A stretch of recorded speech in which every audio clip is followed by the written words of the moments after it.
Okay guys, so we're gonna have some fun today. The zoo is open.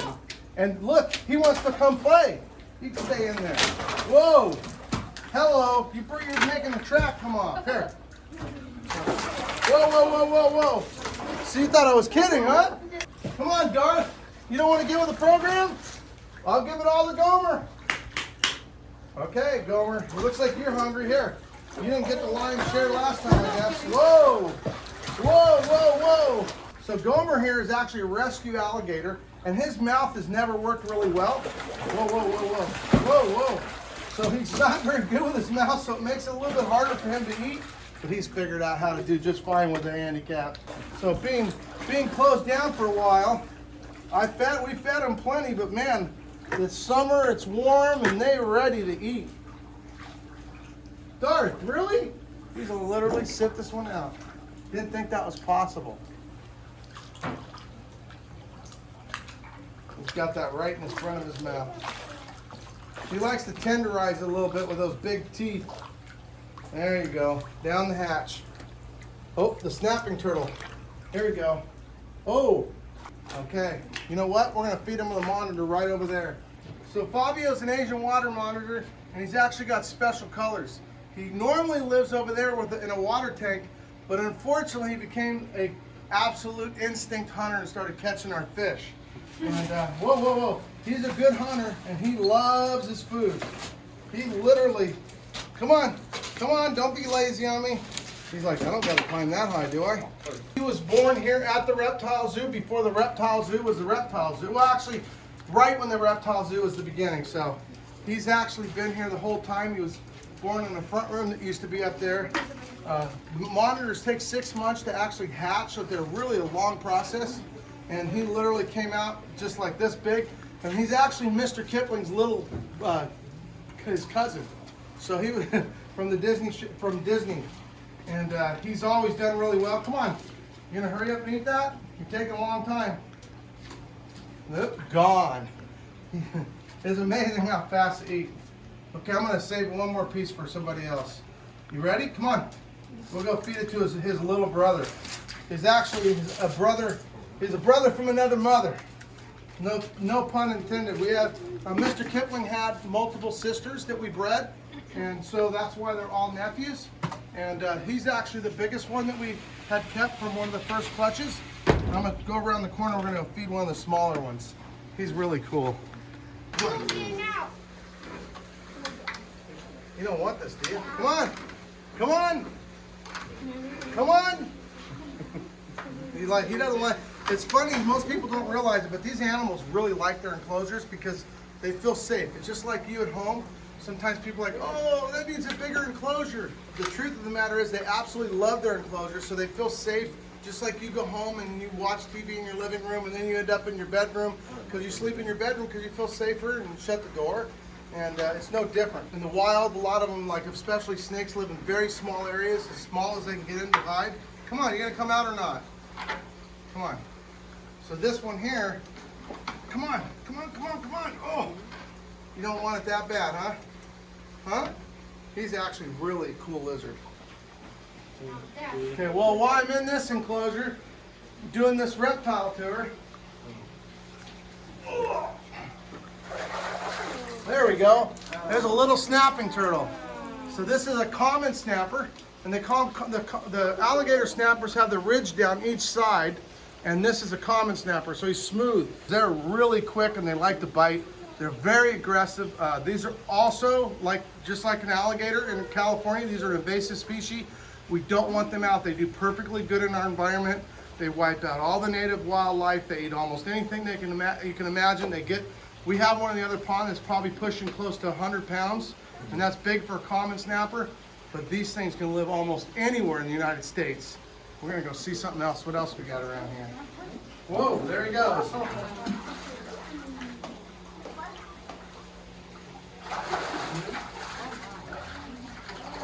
This is a little bigger one.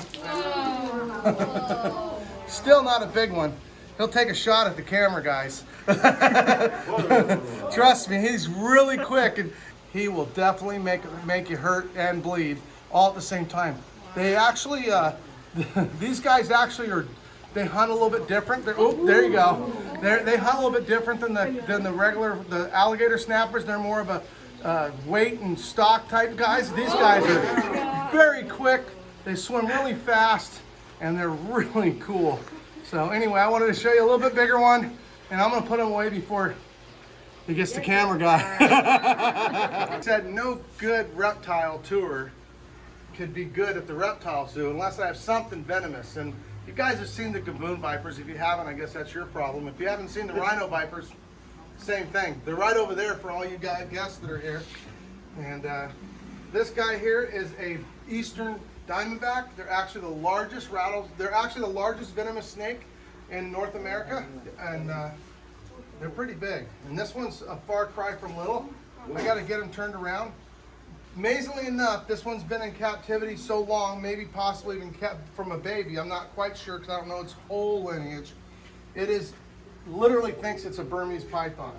Never opens its mouth. I shouldn't say all this stuff right before I hold him, but he's literally one of the tamest. He's the tamest rattlesnake I've ever seen,